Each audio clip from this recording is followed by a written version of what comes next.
Assista agora mais uma entrevista do site Espiritismo BH. Neste programa, nós convidamos a nossa querida amiga Maria Luísa para nos auxiliar na interpretação de uma das passagens de Jesus mais interessantes, aquela que ele diz: deixai que os mortos enterrem os seus mortos. Maria Luísa, bem-vinda mais uma vez ao Espiritismo BH. Obrigada, Marcelo. Muito bem, então para que a gente nivele o conhecimento, nós precisamos ler a passagem. Eu vou tomar a liberdade de fazer a leitura, que se encontra aqui no Evangelho de Mateus, no capítulo 8, dos versículos 18 a 21, e também no Evangelho de Lucas, no capítulo 9, versículos 57 a 62, nós vamos ler Lucas, que é mais completo, Diz assim, então: enquanto caminhavam, um homem lhe disse: Senhor, seguir-te-ei para onde quer que vás. Jesus replicou-lhe: as raposas têm covas e as aves do céu ninhos, mas o Filho do Homem não tem onde reclinar a cabeça. A outro disse: segue-me. Mas ele pediu: Senhor, permite-me ir primeiro enterrar meu pai. Mas Jesus disse-lhe: deixa que os mortos enterrem seus mortos. Tu, porém, vai e anuncia o reino de Deus.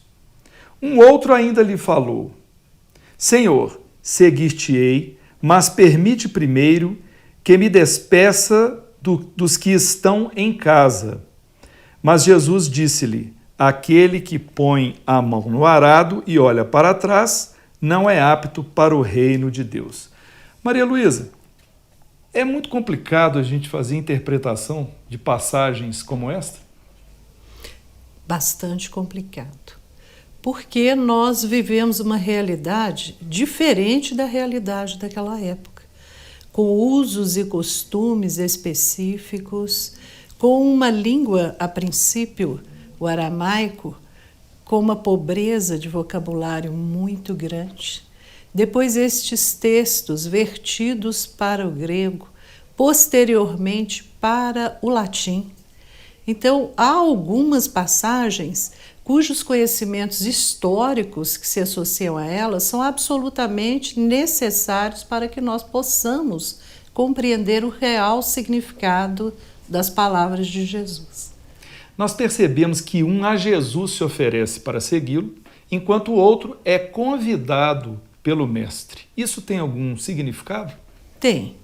Nós vamos observar que o que se oferece, conforme nos revela Mateus, era um escriba. Os escribas eram os doutores da lei e eles se associaram profissionalmente à época do Novo Testamento. Eles ensinavam, interpretavam, e os casos mais difíceis de comportamento relacionados com a lei eram colocados diante deles, que deveriam julgá-los. Então o escriba, no entusiasmo, ele se oferece para seguir Jesus. E se oferece dizendo que ele seguiria até os confins, até o final da terra e durante todo o tempo. E ele o faz possivelmente num momento de grande entusiasmo, porque a figura de Jesus era uma figura carismática. Ele estava constantemente seguido por uma grande multidão. Muitos não compreendiam os seus ensinamentos, mas o acompanhavam magnetizados por aquela presença maravilhosa. Então, ele se oferece para seguir Jesus. No entusiasmo. Ao outro, Jesus disse: segue-me. Porque a implementação do reino de Deus entre nós, ela passa necessariamente por alguns missionários que reencarnam com esta função. Só que ao adentrarmos o corpo carnal, muitas vezes nós todos esquecemos daquilo que um dia nós prometemos enquanto estávamos no plano espiritual. Espíritos possuidores de grandes missões são alertados acerca disso. E nós vamos perceber isso de maneira muito clara quando está narrado em Atos, quando Jesus procura Ananias e pede a Ananias que vá até a hospedaria da rua direita em Damasco, buscar Saulo de Tarso e curá-lo da cegueira momentânea. E Ananias responde a Jesus que Saulo era o perseguidor dos cristãos, que a muitos ele fizera sofrer. Mas Jesus fala com Ananias: este homem foi escolhido por mim para levar o evangelho aos gentios.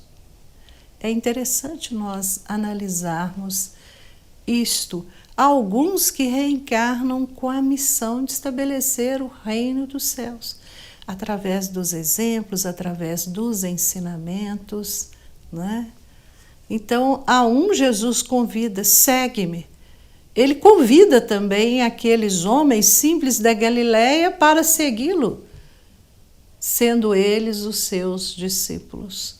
E quando nós nos perguntamos, mas por que ele chamar aquelas pessoas extremamente simples, aparentemente ignorantes aos nossos olhos, nós vamos ver que enquanto eles eram tímidos, possuíam uma fé vacilante ao lado do Cristo, no momento em que o Cristo é crucificado, eles deixam que as suas características de força, de fé, aflorem. Então, nos Atos, nós vamos perceber que aqueles homens escolhidos, aparentemente a esmo, possuíam uma função definida, cada um deles. Então, Jesus, quando diz a algum, segue-me, é porque aquele já possuía a prontidão necessária para segui-lo. Aquele já havia recebido dos planos espirituais uma missão, ainda que ele não conhecesse essa missão de maneira racional.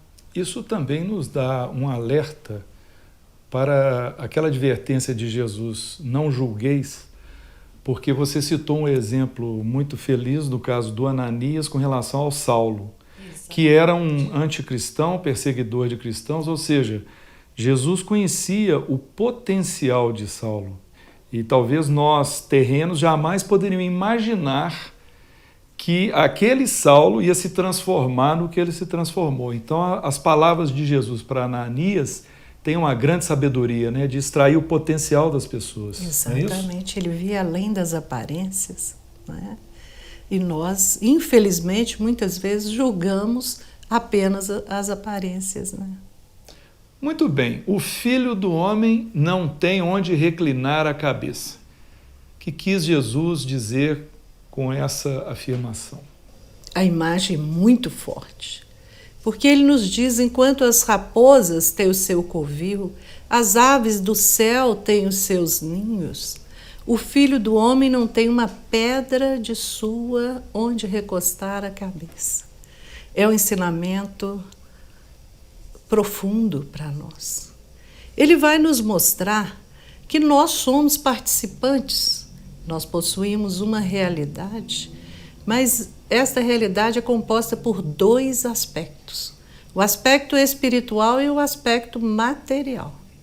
O aspecto espiritual se liga à nossa verdadeira origem. Nós somos espíritos momentaneamente vestindo um corpo carnal.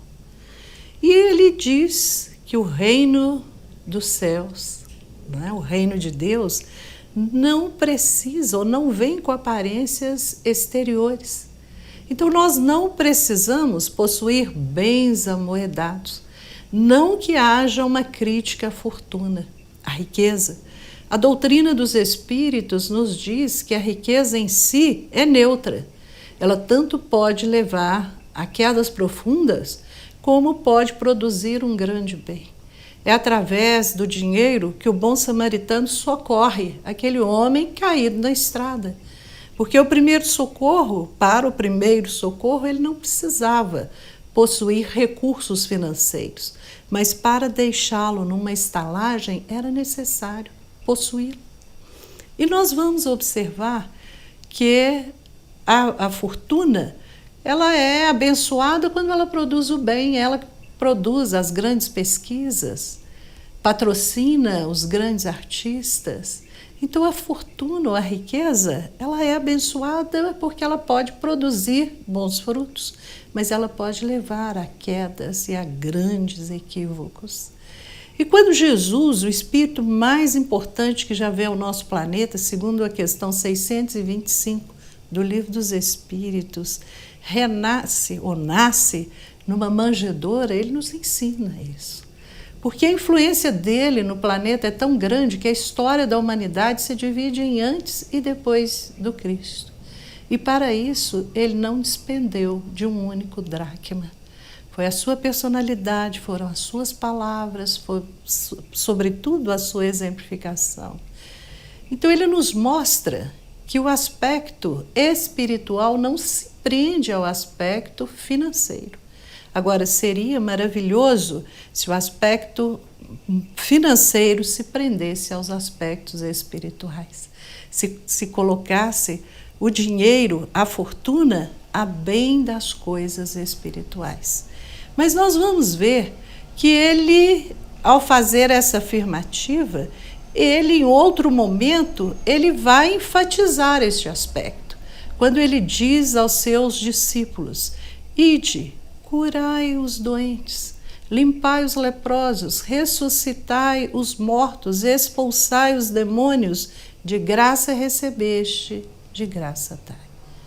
Mostrando que não existe uma recompensa financeira para aquele que trabalha na construção do reino dos céus. Não existe essa recompensa financeira.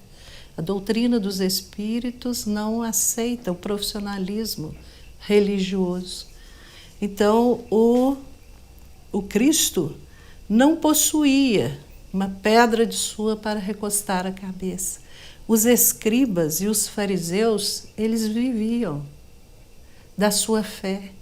Eles cobravam altas quantias para fazer as preces. Jesus, em seu discurso contra eles, ele afirma isso. Ai de vós, escribas e fariseus, que devorais as casas das viúvas. Então ele introduz para nós este conceito de gratuidade nos aspectos ligados à condução do Espírito.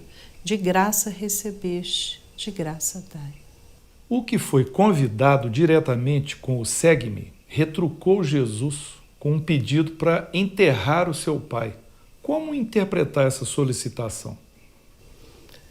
Ele queria um adiamento, porque nos diz a Bíblia, IVS, é uma Bíblia inglesa sem tradução em português, que o processo de enterrar demorava aproximadamente 1 ano, porque o corpo era levado à sepultura e depois de 1 ano o corpo, ou o que restou dele, deveria ser recolhido e colocado em caixas ossuárias. Então o processo completo demorava 1 ano. Então ele gostaria que o prazo para seguir Jesus fosse adiado. Essa explicação só nos é possível ter acesso a ela através dessa Bíblia. Então o processo todo demorava 1 ano. E aí nós vamos entender por que é que nas escavações feitas foi encontrada uma urna extremamente pequena, onde tinha a inscrição Tiago, irmão de Jesus. E nós ficamos a pensar por que é que uma urna tão pequena, extremamente pequena, para conter um cadáver. Mas, na verdade, esta caixa era, depois de 1 ano, o local onde eram depositados os ossos. Era um ritual comum naquele período entre os hebreus. Então esse adiamento é como se fosse não querer assumir um comprometimento de imediato. Exatamente, um prazo maior, um prazo mais dilatado para pensar a respeito do Isso assunto. acontece conosco? Todos os dias, todos os dias. Eu digo, nós costumamos Nós adiamos, adiar esses nós compromissos. adiamos, né? Às vezes por insegurança, às vezes por medo, nós damos um passo adiante, 2 passos para a retaguarda. Porque os chamados de Jesus não nos vêm diretamente, né, Maria Luísa? Eles vêm por caminhos mais diversos. Eles vêm pelos caminhos mais diferentes, né, Marcelo? Às vezes vêm através da dor, né? Às vezes vêm através de uma frase que nós escutamos, às vezes vêm através de um texto, às vezes pela curiosidade que temos em adentrar a casa espírita e ver as coisas que ali acontecem. E julgando ser extremamente difícil, nós voltamos atrás. Assumir as tarefas. Quantas vezes nós falamos, eu ainda não estou pronto, eu ainda quero estudar um pouco mais. Lembrando que as tarefas têm esta função de nos esclarecer, de nos auxiliar na caminhada. Quando nós assumimos uma tarefa, não significa que nós estejamos prontos para executá-la, mas ela é o caminho do aperfeiçoamento. Maria Luísa, vamos então entrar no tema da entrevista. Deixai que os mortos enterrem os seus mortos. Uma daquelas frases que o mestre nos põe a refletir sobre o seu real significado. Explique, por favor. Enterrar os mortos faz parte da piedade. Nós vamos ver no livro Jesus no Lar, o espírito Néio Lúcio, através da psicografia abençoada de Chico Xavier, ele nos fala do santo que se mantinha alheio a todas as coisas e se recusava a auxiliar. E o pecador que, diante de uma grande epidemia de peste, ele fazia a caridade de enterrar os mortos, de carregar os doentes e de limpar as chagas. E o valor, por isso mesmo, que ele possuía diante dos espíritos benfeitores daquele local. Enterrar os mortos é uma caridade. Principalmente os pais. Jesus, ele referenda a lei. A lei são os 10 mandamentos. E ele mesmo nos afirma, não julgueis que eu tenha vindo destruir a lei ou os profetas. Eu não vim destruí-los, mas zelar para que eles se cumpram à perfeição. Ele não faz reparo na lei. A lei são basicamente os 10 mandamentos que ele referenda. E nós vamos ver que no capítulo 10 do Evangelho de Mateus, no capítulo 15, falando aos fariseus, ele fala da honra que se deve aos pais. Então, jamais ele proibiria um filho de enterrar o pai, porque seria um ato descaridoso. E nós vamos perceber que a palavra morto nos evangelhos significa tanto o desencarnado como o morto espiritualmente, aquele que está fechado às verdades espirituais. Completamente fechado às verdades espirituais. Aquele é o que está realmente morto, porque o desencarnado continua vivendo. Nós vamos ter um grande estudioso, chama John MacArthur, e ele nos afirma que naquela época existia uma figura de linguagem que dizer eu vou enterrar meu pai significava eu vou esperar a minha parte da herança. Enterrar o pai estava associado a herdar. Então Jesus, possivelmente, se referindo a guardar a herança, é que diz, deixe os mortos enterrar os seus mortos. deixa os mortos para as verdades espirituais cumprirem as obrigações mundanas, as obrigações que estão ao alcance deles fazer. Sendo um ato de piedade, mas sendo um ato mecânico, qualquer um poderia fazer, qualquer um poderia praticar o ato de enterrar, mas não o ato de anunciar as verdades do reino de Deus. Então, esse estudioso nos mostra que eu vou enterrar meu pai, significa eu vou esperar até que as questões relacionadas à herança estejam resolvidas para que eu possa pegar a minha parte. Existe também um outro aspecto. Eu vou enterrar meu pai, não significa necessariamente que o pai esteja desencarnado, mas eu vou ficar junto dele até que ele desencarne para eu poder enterrá-lo. Seria a ordem natural das coisas, o filho enterrar o pai. Nem sempre é assim. Quantos pais enterram os seus filhos? E se fosse o pai a enterrá-lo, ele teria perdido a oportunidade de seguir Jesus. Como é importante nós nos lembrarmos desses fatos relacionados à cultura da época. Aquele período de 1 ano que deveria ser esperado, aí então é que se cumpririam os rituais funerários completamente, aguardar a herança, né? Então esses aspectos nos mostram, nos esclarecem, porque Jesus jamais aconselharia um ato que ferisse a necessidade de honrar pai e mãe, ou que ferisse a necessidade de os filhos terem piedade dos pais. Anuncia o reino de Deus. Como podemos compreender este pedido sob as luzes da doutrina espírita? O anunciar, a princípio, pode nos parecer apenas falar do reino de Deus. Mas observando a trajetória de Jesus entre nós vamos perceber que ele muito mais exemplificou do que falou.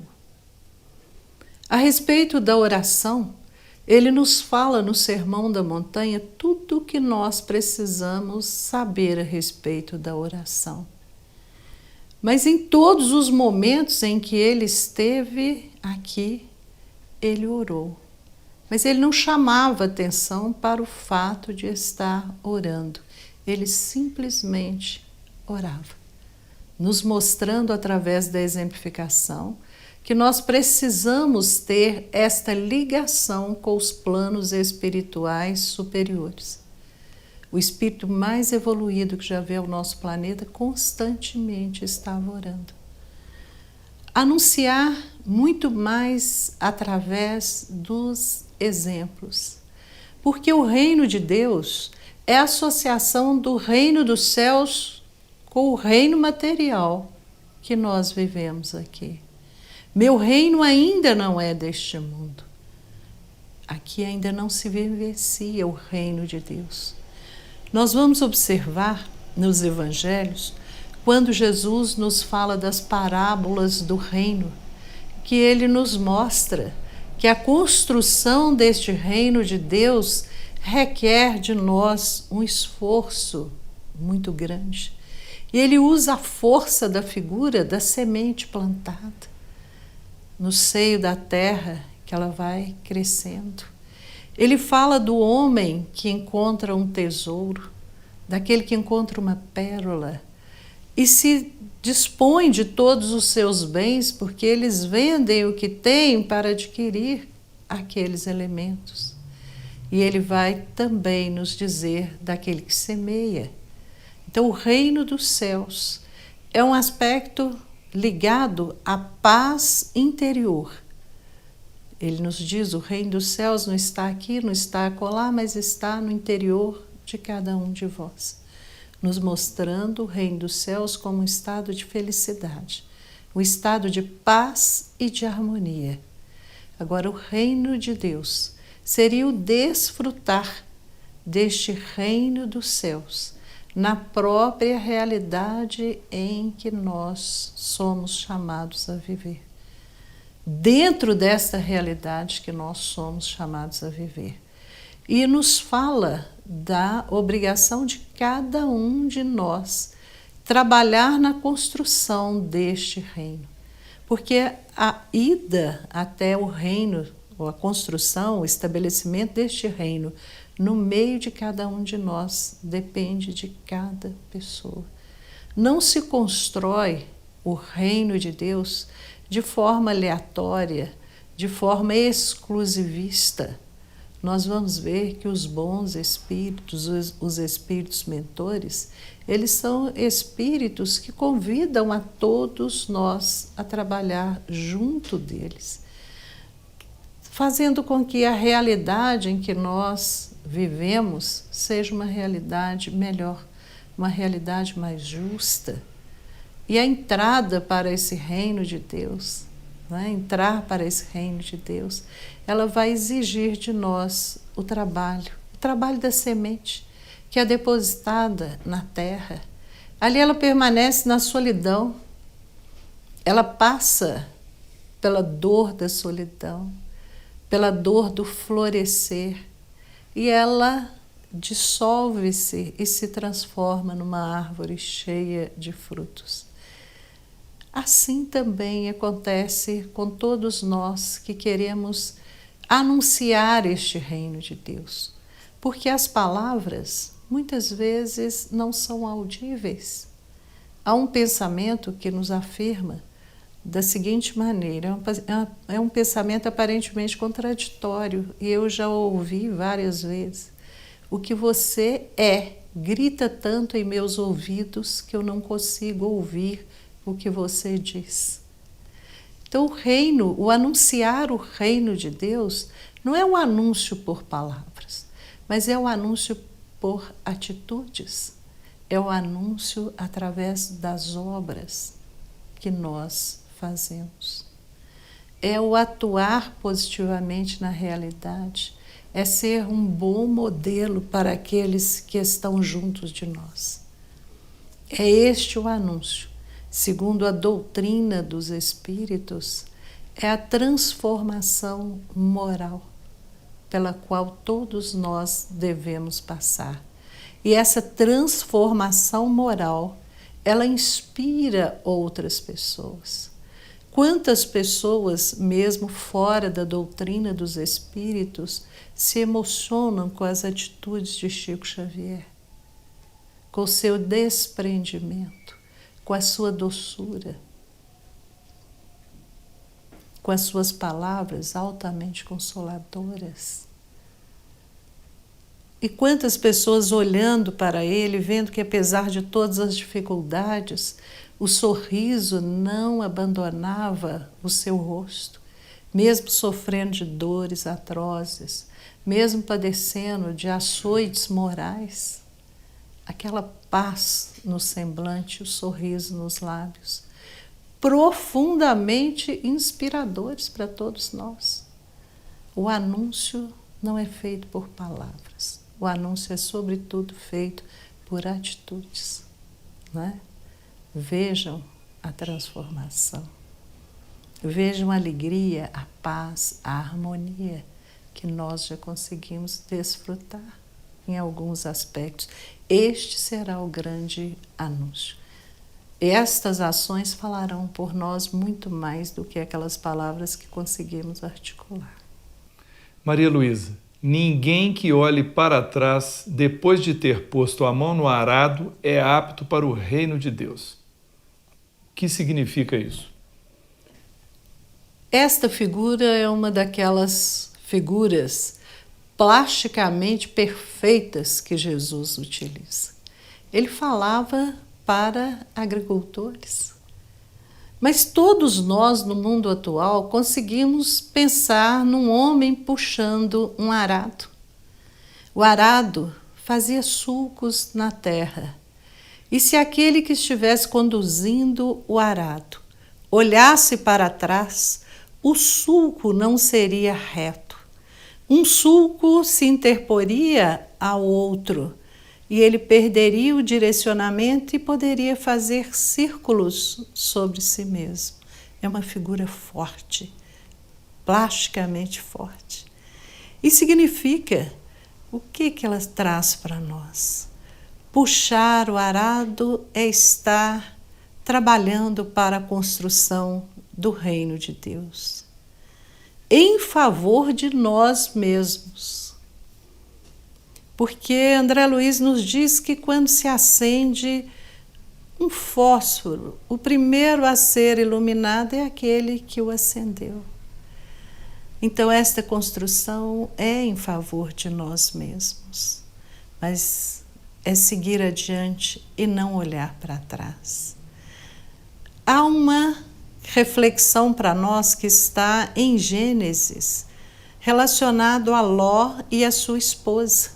Ló era um homem santo que morava em Sodoma e ele recebe a instrução do anjo para sair dali, ele e a sua família, mas que nenhum deles olhasse para trás, porque o Senhor iria destruir toda a cidade.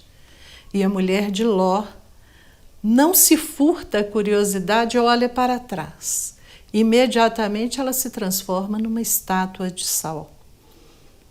Ou seja, o sal era um elemento precioso naquela época, usado tanto em rituais religiosos como na conservação de carne, de alimentos. Mas ele, em forma de uma estátua, era apenas uma possibilidade e não algo em operação. A mulher de Ló fica estática, parada no mesmo lugar. Nós podemos ter um passado glorioso, mas podemos ter também um passado delituoso. E tanto a glória como o delito nos prendem ao passado.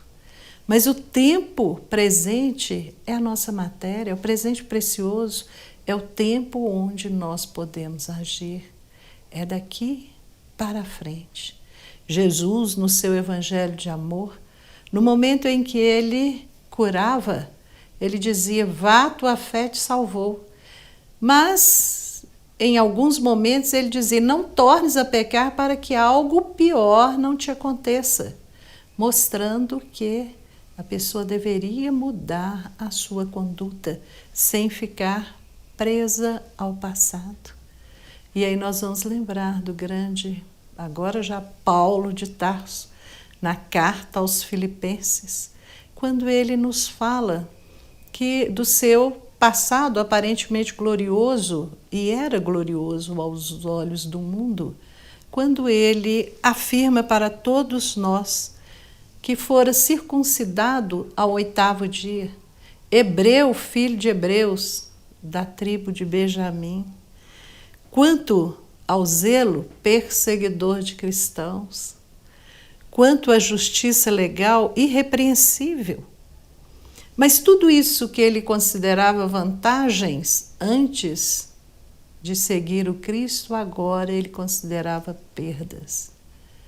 E ele nos afirma: prescindindo de todo o passado, me lanço para o alvo, para a glória que me está proposta. Ou seja, se ele olhasse para trás, possivelmente ele ia ficar imobilizado pelo remorso, pelas suas ações descontroladas, pelo seu personalismo exacerbado em julgar e condenar Estevão, em perseguir tantos cristãos. Ele era famoso por isso em Jerusalém. Mas no momento em que ele é chamado pelo Cristo, ele mostra a prontidão. O que queres que eu faça, Senhor? Ele não chora sobre o passado, porque isso poderia imobilizá-lo.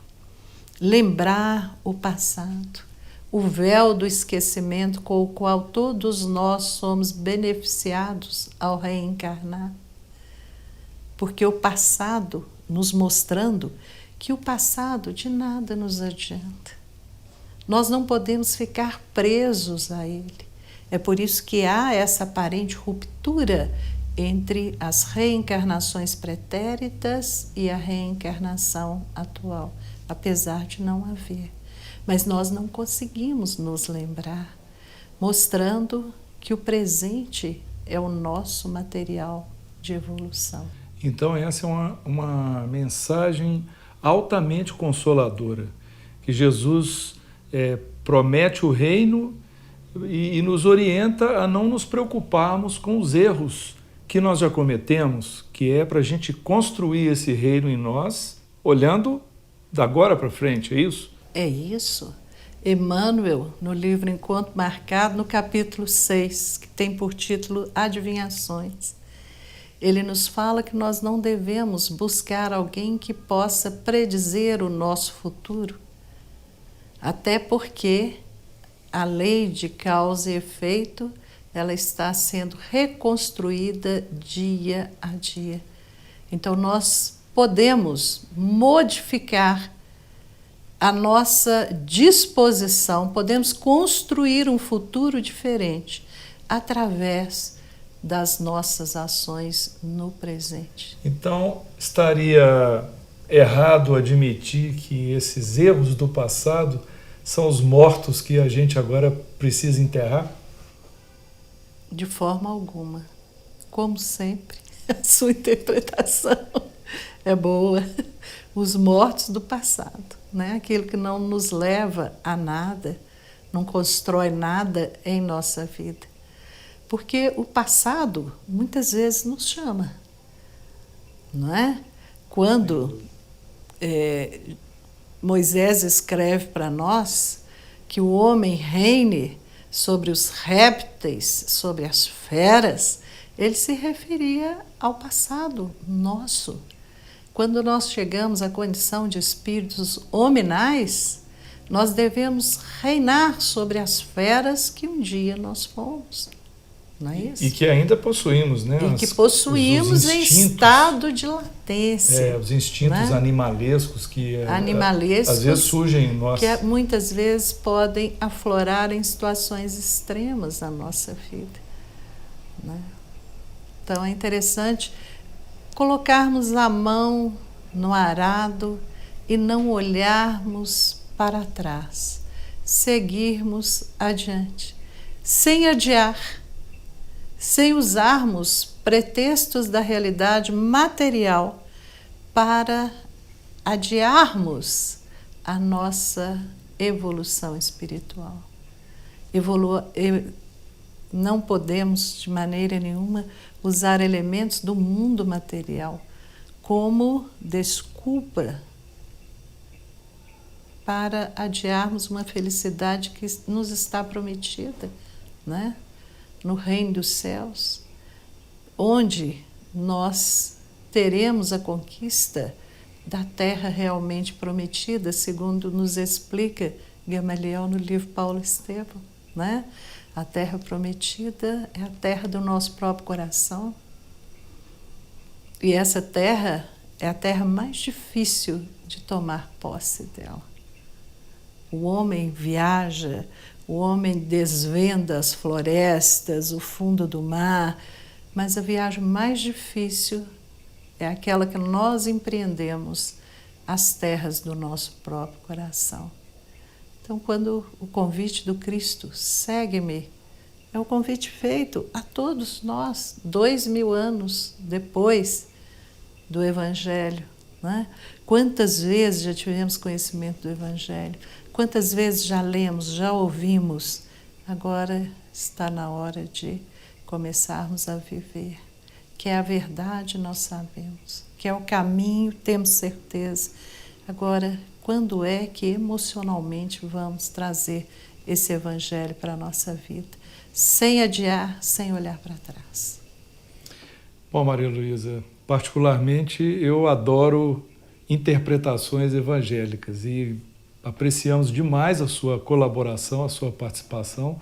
Temos certeza que os internautas vão concordar comigo. Muito obrigado mais uma vez por Eu você que agradeço a oportunidade, que é sempre maravilhosa. Muito obrigada.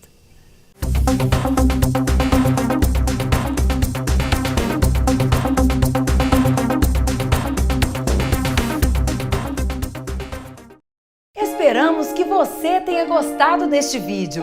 Deixe a sua opinião em nosso site